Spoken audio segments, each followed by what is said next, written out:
Hello everyone, मेरा नाम अमन राज है। मैं वक्त आपके चैनल में आज आपका स्वागत करता हूं। तो आज हम करने वाले हैं प्रकाश के परावर्तन एवं अपवर्तन के ऊपर किरण आरेख से जो प्रश्न आते हैं क्लास 10th में, उस सारे प्रश्न को आज हम करेंगे। तो जो पहली बार इस चैनल पे आए हैं, इस चैनल पर जाकर देख ले।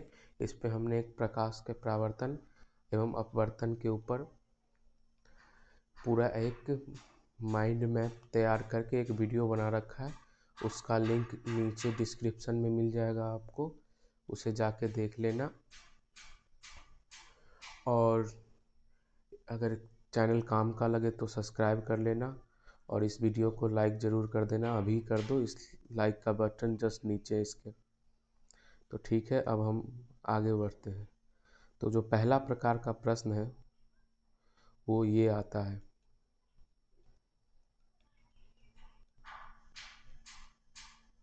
जो पहला प्रकार का प्रश्न है वो ये आता है। इसमें हमें आर का मान निकालना होता है। फिर दूसरा प्रकार का प्रश्न ये होता है जिसमें इसमें आर का मान निकालना होता है और ये दिया होता है। तीसरा ये होता है, तो ये रिफ्रैक्शन के ऊपर आ गया, मतलब अपवर्तन के ऊपर, और पहले दो परावर्तन के ऊपर था। अब अगला आ गया, ये भी है अपवर्तन के ऊपर। तो यही चार प्रकार के प्रश्न आते हैं। तो आज हम इन चारों प्रकार के प्रश्न को करने वाले हैं। तो चलिए चलते हैं पहले वाले प्रश्न पे। तो पहले वाले प्रश्न में हम कुछ जान लेते हैं। तो इसको क्या कहते हैं? ये लाइट आई यहाँ से, तो इसको बोलते हैं आपतित किरण।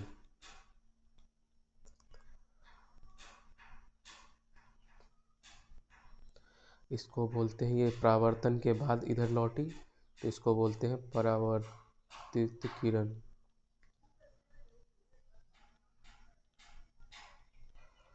तो ये परावर्तित होके ऊपर लौटी और ये 30 डिग्री दे रखा है, तो इसको बोलते हैं हम आपतन कोण यानी आई, और इसको परावर्तन कोण यानी आर। तो आई हमें दे रखा है और आर निकालना है, और अभिलंब से इसको हम नापते हैं, न कि यहाँ से। तो ठीक है, आई बराबर आर होता है, परावर्तन के नियम से आई बराबर आर होता है, तो आर बराबर आ गया 30 डिग्री। तो पहला प्रश्न तो हो गया, ये तो बहुत आसान होता है। अब जो दूसरा प्रश्न होता है वो होता है इस तरह का, जिसमें हम ये कोण दिया होता है। तो हमें तो पता है कि जो आप आई होता है वो ये होता है, अभिलंब से नापा जाता है, न कि ये। तो ये अगर 60 डिग्री है तो ये पूरा 90 डिग्री, तो ये 30 डिग्री, और फिर आर भी आ गया यहाँ भी 30 डिग्री।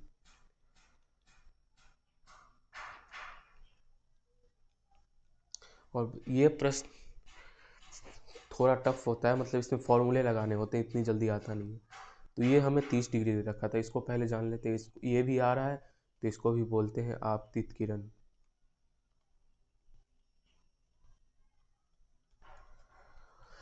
और ये आया, और ये क्या हुआ, ये अपवर्तित हुआ, ना कि परावर्तित। मतलब ये पार कर गया, लेकिन थोड़ा सा घूम जाता है, क्योंकि यहाँ माध्यम के अपवर्तनांक परिवर्तित होते हैं। तो इसको बोलते हैं, क्या हुआ, ये अपवर्तित हुआ, तो इसको बोलते हैं अपवर्तित किरण। ये हो गया अपवर्तित किरण। तो इसे कैसे निकालेंगे? तो इसका फॉर्मूला होता है स्नेल्स लॉ से। स्नेल्स लॉ क्या बोलता है, जो पहले माध्यम का अपवर्तनांक गुना माध्यम साइन उसका इंसिडेंट रे, मतलब अपवर्तित किरण का, बराबर होता है दूसरे माध्यम का अपवर्तनांक गुना उसके अपवर्तित किरण का साइन। हम देखते हैं, जैसे √3 इंटू साइन 30 साइन आई बराबर 1 गुना साइन ऑफ आर। आई की वैल्यू तो हमें 30 डिग्री पता है, और ये हो गई 1/2, तो √3/2 इक्वल्स टू साइन आर। तो आर कितना आ गया, आर 60 डिग्री आ गया। आपको ये कन्फ्यूज़न होगा कि ये तो 60 डिग्री के बाद भी हो सकता है 180 - 60। नहीं, 180 - 60 नहीं होगा, क्योंकि ये कोण 0 से 90 के बीच ही आता है। और एक और बात जो इसमें देखते हैं, जो ये माध्यम कैसा है, तो पहला माध्यम जो है वो और दूसरा माध्यम देखेंगे। तो पहला माध्यम में क्या होता है, किरण आई और अभिलंब से दूर हो गई। तो किरण आई और अभिलंब से दूर हो गई, तो इसका मतलब क्या हुआ, इधर थोड़ा माध्यम भारी है ऐसा समझ सकते हैं और इधर माध्यम हल्का है, तब वो भाग गई इस तरफ। तो जो भारी माध्यम होता है उसको बोलते हैं डेंसर मीडियम, यानी सघन माध्यम, और इसको बोलते हैं विरल माध्यम जो हल्का होता है। तो अगला प्रश्न देखते हैं। और एक और बात होता है इसमें, एंगल ऑफ डेविएशन, मतलब विचलन कोण। विचलन कोण नहीं, मतलब एंगल ऑफ डेविएशन, मतलब ये कितना डिग्री इस घूम गया, मतलब अपने रेखा से कितना भटक गया। तो ये जो एंगल ऑफ डेविएशन है उसको इतना हुआ, तो इसको इससे दर्शाते हैं। और ये किसके बराबर होगा, तो ये होगा, हमें ये कितना पता था, ये है, और इससे इतना भटका है, मतलब ये r माइनस आई होगा। ये r है इतना, और इसमें से इस i को घटा देंगे, ये तो i हो गया, तो r में से i घटाएंगे, ये जो i है r में से जब घटाएंगे तो आ जाएगा हमारा एंगल ऑफ डेविएशन, मतलब विचलन का कोण। तो angle of deviation r minus I, यहाँ कितना हो गया, 30 माइनस 60 माइनस 30, तो यहाँ हो गया ये भी 30 डिग्री। तो अगला क्वेश्चन आप कर सकते हो, ट्राई करो। तो अगला क्वेश्चन ये है, यहाँ म्यू 1 दे रखा है, ये √3 दे रखा है, ये कौन सा माध्यम होगा, ये विरल से, ये म्यू ज़्यादा होता है, विरल माध्यम का कम होता है, और सघन माध्यम का म्यू ज़्यादा होता है।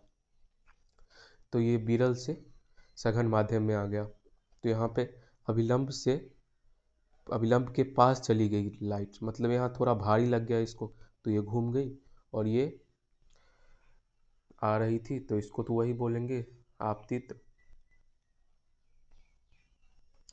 और ये अपवर्तित। तो ये थोड़ा सा घूम गई क्योंकि यहाँ माध्यम थोड़ा अपवर्तनांक ज़्यादा है। तो अब इसमें कैसे करेंगे, इसमें भी वही स्नेल्स लॉ लगाएंगे, स्नेल का नियम।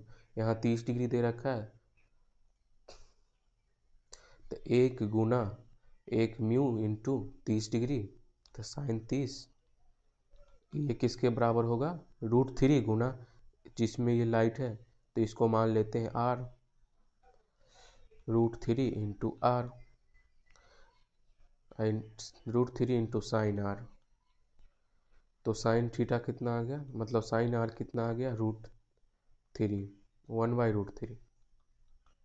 तो इसकी वैल्यू तो हमें नहीं पता होती, तो इसको लिख देंगे r बराबर साइन इनवर्स 1/√3। थीटा को इसी तरह लिखते हैं हम, जिसका मान हमें नहीं पता होता। क्वेश्चन में ये होगा, या फिर इसी का परमेकरण कर दिया होगा, 3/√3/3। ठीक है, तो इसी प्रकार के प्रश्न आते हैं 10वीं क्लास में, इससे ज़्यादा कुछ आता नहीं, ये भी बहुत कम आते हैं, ज़्यादातर तो ये आते हैं, ये वाले इस प्रकार के प्रश्न, और ऑब्जेक्टिव में आते हैं, इस तरह के आपको 2 नंबर में मिल सकते हैं। और एक और बात जो बतानी थी कि ये जो लाइट बेंड हो गई, ये क्यों होती है, तो ये होती है ना, बेग, बहुत लोग बोलते हैं इसके बेग में परिवर्तन होने के कारण, पर ऐसा नहीं होता। ये हम पढ़ते हैं वेव ऑप्टिक्स जब आता है क्लास 12th में। तो ठीक है, अब इस वीडियो को यहीं पे समाप्त करते हैं। देखने के लिए धन्यवाद, और इस चैनल को, इस वीडियो को अभी तक लाइक नहीं किया तो लाइक कर दो, और जल्दी से चैनल को सब्सक्राइब कर लो, यहाँ हर रोज़ एक वीडियो आपको मिलता रहेगा। और इसका नोट्स जो, इसके बाद इसका नोट डाउनलोड कर लेना, नीचे एक टेलीग्राम का लिंक मिलेगा, उस चैनल पे मिल जाएगा, और पहले के भी नोट्स वहाँ उस टेलीग्राम लिंक में आपको मिल जाएंगे। क्लास 10th के जो सारे नोट्स हैं वो टेलीग्राम चैनल पे डाले हुए हैं। क्वेश्चन ऑब्जेक्टिव सारे मैं बुक भी डालते रहता हूँ उस पर, जैसे टारगेट वगैरह का बुक आता है, तो आप वहाँ से डाउनलोड कर सकते हो PDF में। तो ठीक है, गुड बाय।